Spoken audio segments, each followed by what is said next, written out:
नमस्कार किसान भाइयों, स्वागत है आपका चैनल एग्री आकाश पे। किसान भाइयों, आज की वीडियो में हम बात करने वाले हैं कि दिसंबर के महीने में धनिया की सफल खेती कैसे की जाए। किसान भाइयों, इस वीडियो को मैंने 6 पॉइंट के आधार पे बनाया हुआ है। पहला, धनिया की खेत की तैयारी। दूसरा, धनिया की हाइब्रिड किस्म। तीसरा, बीज दर और बुआई का सही तरीका। चौथा होगा खाद उर्वरक प्रबंधन। पाँचवा होगा खरपतवार नियंत्रण और छठवां होगा धनिया की कटाई। जब इन 6 पॉइंट को आप अच्छे से समझ जाएंगे तो धनिया की खेती करके आप काफ़ी अच्छा उत्पादन ले सकते हैं। तो वीडियो को आप पूरा देखिएगा। एग्री आकाश चैनल पे आप पहली बार आए हैं, चैनल को सब्सक्राइब कर लीजिएगा। चलिए शुरू करते हैं। किसान भाइयों, दिसंबर के महीने में धनिया की बुआई के लिए मौसम काफ़ी अनुकूल होता है, तो उस समय खेत की तैयारी कैसे करें, चलिए वो जानते हैं। किसान भाइयों, सबसे पहले आपको 1 से 2 जुताई खेत की करनी चाहिए और उसके बाद उसे खरपतवार बीन करके हमें 2 से 3 जुताई फिर करनी चाहिए। जब आपका किसान भाइयों जो खेत है उसकी मिट्टी पूरी तरीके से भुरभुरी हो जाए तब आप समझ लीजिए आपका जो खेत है वो तैयार है। अब उसके बाद किसान भाइयों इसमें 2 चीज़ें करनी है। अगर आपके यहाँ सर्दियों में बारिश होती है और खेत में पानी रुक जाता है तब आपको उस पर बेड बना लेने चाहिए और बेड पे धनिया की बुआई करनी चाहिए। लेकिन अगर आपके यहाँ किसान भाइयों बारिश नहीं होती है इस समय और आपके खेत में पानी नहीं रुकता है, निकल जाता है, तो उस स्थिति में आपको क्यारियाँ बना लेनी चाहिए। अब जब आपकी क्यारी बन गई और बेड बन गया तो आपका जो खेत है वो बुआई के लिए तैयार हो गया है। अब हम बात करते हैं हाइब्रिड किस्म के बारे में। किसान भाइयों, आज मैं आपको जिस हाइब्रिड किस्म के बारे में जानकारी देने वाला हूँ यह बहुत ही अच्छी हाइब्रिड किस्म है। किसान भाइयों, यह रेली ग्रो कंपनी द्वारा बनाई जाती है। यह एक हाइब्रिड धनिया बीज है और इसके जो पत्ते होते हैं वो काफ़ी खुशबूदार होते हैं, साथ ही इसकी जो पत्तियां होती हैं वो काफ़ी चौड़ी भी होती हैं। तो अगर आप धनिया को बेचने के लिए इसकी खेती कर रहे हैं या अपने खुद के लिए भी कर रहे हैं तो दोनों स्थिति में यह जो किस्म है वो आपके लिए काफ़ी अच्छी है। किसान भाइयों, साथ ही इस किस्म को आप एक बार बुआई करके 5 से 6 कटाई आसानी से कर सकते हैं। तो यह किस्म जो है किसान भाइयों आपके लिए काफ़ी अच्छी हो सकती है। साथ ही इसका जो जमाव प्रतिशत होता है वह अन्य किस्मों के मुकाबले अच्छा होता है और इसको किसान भाइयों आप गर्मी में भी लगा सकते हैं, यानी इसकी जो क्षमता है वो गर्मी सहने की भी है, यानी इसको आप रबी के साथ साथ जायद के मौसम में भी लगा सकते हैं। अगर आपको यह धनिया का बीज खरीदना है तो नीचे डिस्क्रिप्शन पे आपको हेल्पलाइन नंबर मिल जाएगा, आप वहाँ से कॉल करके अपना जो ऑर्डर है वो बुक करवा सकते हैं। चलिए हम आगे बढ़ते हैं। किसान भाइयों, 1 एकड़ धनिया की खेती के लिए कितना बीज लगेगा और बुआई कैसे करेंगे, चलिए वो जानते हैं। किसान भाइयों, 1 एकड़ धनिया की खेती के लिए हमें आमतौर पे 8 से 10 किलो बीज की ज़रूरत पड़ती है। लेकिन अगर आप इस किस्म का चुनाव करते हैं तो 8 से 8.5 किलो में ही आपका जो धनिया है वह 1 एकड़ बुआई के लिए पर्याप्त है।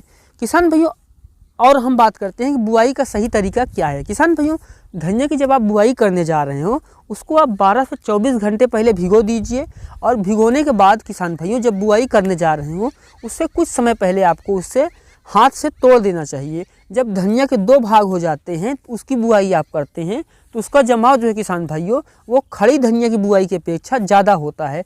तो आप ये तरीका अपना सकते हैं।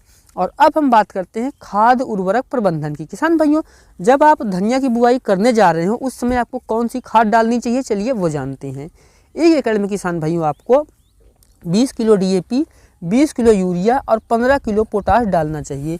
जो पोटाश हम लेंगे वो MOP यानी म्यूरेट ऑफ पोटाश होगा।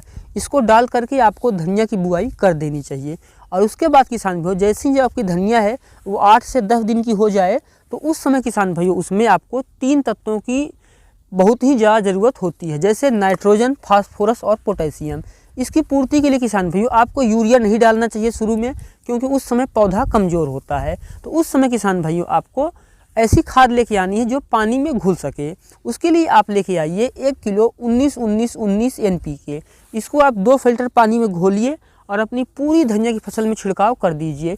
इससे जो ज़रूरी तत्व हैं वो आपकी फसल को मिल जाएंगे और जो आपकी धनिया है किसान भाइयों अगले 15 से 20 दिन के अंदर आपकी जो धनिया है वो काफ़ी अच्छे तरीके से तैयार हो जाएगी। तो जैसे मैंने कहा कि आपको बुआई के समय खाद डालनी है DAP, यूरिया और पोटाश, और उसके बाद आपको किसान भाई उसमें NPK का स्प्रे कर देना है। और अगर आप देख रहे हैं 20-25 दिन बाद भी आपकी जो धनिया है वो हल्की हल्की पीली पड़ रही है, वो अच्छे से हरी नहीं हो रही है, तब किसान भाइयों आपको 1 किलो NPK 19-19-19 का स्प्रे दोबारा से कर देना है। फिर आप देखेंगे कि जैसे ही 30 दिन होगा आपकी जो धनिया है वो 20 से 25 सेंटीमीटर की हो जाएगी और काफ़ी हरी भी होगी और कटाई के लिए तैयार हो जाएगी और उसको बेच करके आप काफ़ी अच्छा प्रॉफिट कमा सकेंगे। अब हम बात करते हैं खरपतवार नियंत्रण की। किसान भाइयों, जब आप धनिया की बुआई करने जा रहे हो तो पहली बार तो आपको खरपतवार निकाल लेने चाहिए। और जब आप धनिया की बुआई कर दिए और आपको पता है कि आपके खेत में खरपतवार उग जाते हैं, तो आपको सबसे पहले लेके आना है 1 लीटर पेंडीमेथलिन और उसको 2 फिल्टर पानी में घोल लेना है और अपनी जो धनिया है उसकी फसल में स्प्रे कर देना है बुआई के 2 दिन के अंदर। इससे क्या फ़ायदा होगा कि खरपतवार जो है वो आपकी धनिया की फसल में उग ही नहीं पाएंगे। लेकिन अगर आप हाथ से खरपतवार नियंत्रण कर लेते हैं तब आपको पेंडीमेथलिन छिड़कने की कोई ज़रूरत नहीं है। आपको 1 से 2 बार धनिया की फसल में हाथ से ही खरपतवार निकाल लेने चाहिए। इससे जो मिट्टी की किसान भाइयों रंध्रता है वो भी बनी हुई होती है और निराई गुड़ाई करने से मिट्टी में ऑक्सीजन जाता है, जिससे आपकी जो फसल है वह भी काफ़ी अच्छी होती है। और अब हम बात करते हैं धनिया की कटाई। किसान भाइयों, बुआई के 30 से 35 दिन के बाद जो आपकी धनिया है वो कटाई के लिए तैयार हो जाती है। जैसे ही जब आप देखें कि आपकी जो धनिया है वो 20 से 25 सेंटीमीटर की हो गई है और उसकी पत्तियों में खुशबू भी अच्छी है और काफ़ी हरी पत्तियां हैं, तो उसी समय आपको उसकी कटाई शुरू कर देनी चाहिए। ध्यान रखें कि आपको जड़ से नहीं उखाड़ना है। आपको लगभग 1 से 2 सेंटीमीटर छोड़ करके किसी तेज़ धार हथियार ले लेना है, जैसे दरांती हो गया या फिर हंसिया जैसे हथियार से आपको उसकी कटाई कर लेनी चाहिए। और 1 से 2 सेंटीमीटर आपको छोड़ देना है, जिससे कि जब आप कटाई करने के बाद उसकी हल्की सिंचाई कर देंगे और उसमें 1 एकड़ में 10 किलो के हिसाब से यूरिया डाल देंगे, तो आप देखेंगे कि जल्द ही आपकी 10 से 15 दिन के अंदर आपकी जो धनिया है वो दोबारा कटाई के लिए तैयार हो जाएगी। और ऐसे ही अगर आप इस किस्म का चुनाव करते हैं तो आप 5 से 6 कटाई बहुत ही आसानी से ले सकते हैं। और 1 एकड़ खेत से आप कितना भी कम आपको रेट मिल रहा हो मार्केट में, आप बहुत ही आसानी से 1 से 1.5 लाख रुपए कमा सकते हैं, वह भी केवल 10 से 15 हज़ार रुपये लगा करके। किसान भाइयों, वीडियो आपको कैसा लगा कमेंट सेक्शन में बताइएगा और चैनल पे पहली बार आए हैं चैनल को भी सब्सक्राइब कर लीजिएगा, क्योंकि खेती बाड़ी से जुड़ी हुई ऐसी महत्वपूर्ण वीडियो मैं आपके लिए बनाता रहता हूँ। वीडियो देखने के लिए आपका बहुत बहुत धन्यवाद।